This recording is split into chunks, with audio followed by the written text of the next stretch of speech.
6, 7, 6. Ko es daru? Mēģinu izdomāt, kā mums piesaistīt jaunāku auditoriju. Un vēl es mēģinu izdomāt, kāpēc šis gads ir bijis tik ļoti interesants. Donalds Trumps ir atpakaļ Baltijā namā, Markus Rīve vairs netēmē uz Eirovīziju, Lūvra apzaga gaišā dienas laikā, un galu galā es te, lai jums pastāstītu, kā šis gads ir aizartējis pie mums Rebaltikā. Svesiņš. Drīz jau jaunais gads var atkal apņemties vairāk lasīt, beigt pīpēt, varbūt pat sākt skriet. Lai gan ar skriešanu ir tā, ja redzat skrienam mūsu Olgu, tad ir jāsāk satraukties. Я понимаю, да, мы тоже можем прибежать. Sveiki, es gribēju prasīt, vai jūs apzināties, ka jūs nodarījāt tām sievietēm lielu traumu? Arī šogad Olgas kontā vairāki maratoni. Viņas darbs pierādīja, ka seksuālai vardarbībai nav noilguma, pat ja esi cienījams mākslinieks vai apšaubām praktizējošs ārsts. Jūs glāstiet viņas muguru, priekšā ap krūtīm, ausī teicāt, tu tagad beidz. Raustījāt viņas ķermeni augšā. Un tikai tagad, gadu pēc šīs skandāla, Viškaram ir apturēts ārsta certifikāts. Bet es šogad daudz laika pavadīju ar telefonkrāpniekiem. Pirmo reizi parādīju visu ķēdi. No glamūrīgiem telefonkrāpniekiem Tbilisī līdz pat apkrāptiem senioriem tepat Rīgā. Jūs nosūtiet viņiem visus savus iekrājumus? Gandrīz tā iznāk, ka visi tur aizgāja. Šogad daudz strādājām arī ar starptautiskajiem kolēģiem. Piemēram, uzzinājām, ka tas nekas, ja vienā valstī ārsti uzskata par nedrošu pacientiem, jo mierīgi var atbraukt un turpināt strādāt Latvijā. Finālā sanāca, ka viņi anulēja jums to atļauju strādāt Somijā. Jā. Kas vēl šogad ir bijis tāds aktuāls?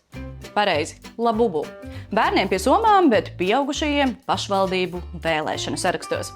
Neviens īsti nesaprot, kas viņos tā var patikt, taču izvēlas atkal un atkal. Mēs, visa komanda, šogad vētījām 3 pilsētas.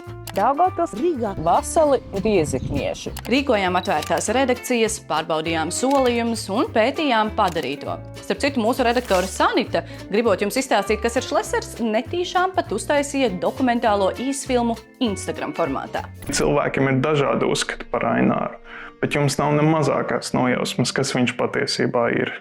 Es esmu viņa karjeru pētījusi kopš satiksmes ministra laikiem, tāpēc domāju, ka var jums pastāstīt. Lielīties, protams, nav labi, bet es biju dārgajā Rēzeknes spā, kur vienīgais ūdens bija lietus ūdens peļķē uz terases.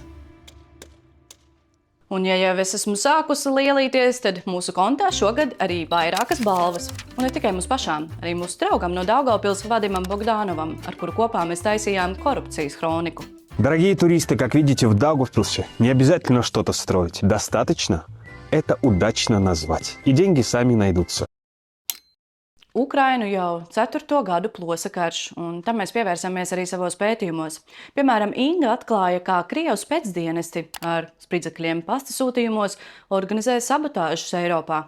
Ja tas viss būtu nostrādājis, sevišķi lidmašīnās, kad tās kravas tika vestas, šī būtu bijusi nāvējošākā operācija, ko Krievijas spēcdienesti realizējuši tagad kopš kara sākuma Ukrainā. Savukārt mūsu faktu pārbaudītāji Evita, Annija un Ronalds, cīnoties pret meliem internetā, publicēja gandrīz tikpat daudz materiālu, cik gadā dienu. Valdība mūs turpina izģērbt. Biksīs gribat manējās? Nē. Jā, reizēm viņiem bija jāstrādā arī ar šādiem klientiem. Atstājiet man piciņu ar normāliem miltiem! Nevajag man jūsu kukaņus! Šī bija tikai neliela daļa no padarītā, un arī neliela daļa no tiem, kas to padarīja. Bija vēl pulks cilvēku, kas mums palīdzēja pētīt, stāstīt, filmēt un, jā, arī tiesāties. Bet, ja es mēģināšu nosaukt katru, sanāks kaut kas līdzīgs vecās derības ievadam. Tāpēc vienkārši liels paldies jums katram. Un paldies jums, ka mūs atbalstāt. Starp citu, pēc šī video noskatīšanās ej uz mūsu mājaslapu un pieraksties jaunumiem, lai pēc tam nav jāmeklē muļķīgi attaisnojumi, ka kaut ko esi palaidis garām. Tāpēc, ka man tā gribas. Tā bija maziņa tāda kameriņa. Tā bija ļoti maziņa kameriņa, ko turēju un bītnē. Tā bija tiešām ļoti maziņa kameriņa. Un jaunajā gadā novēlu jums mazāk dusmoties un vairāk bučoties.